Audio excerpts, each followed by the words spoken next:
Hi guys, it's Whitney. I'm coming here from Memphis and I'm a little congested, so bear with me. Today we're going to talk about the BOGOs. We have the cardamom and the cilantro.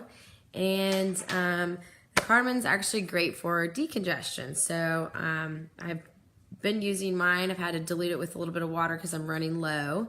But it's great for coughs and headaches. It's great for inflammation, also nausea.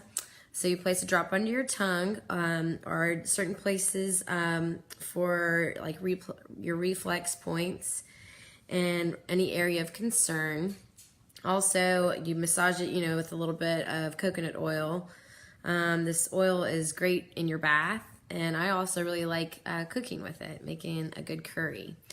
And then we have cilantro. So it's also really great for cooking, and it's especially fun for, our springtime foods that are coming up with a little bit of salads, your tacos. It's also great for anxiety. You definitely want to dilute this one if you're using it to be applied topically. Cilantro leaves have been used in ancient Greece. Cilantro is great for cooking, and it's, it may cause some skin irritation, so, you definitely want to use it with a carrier oil.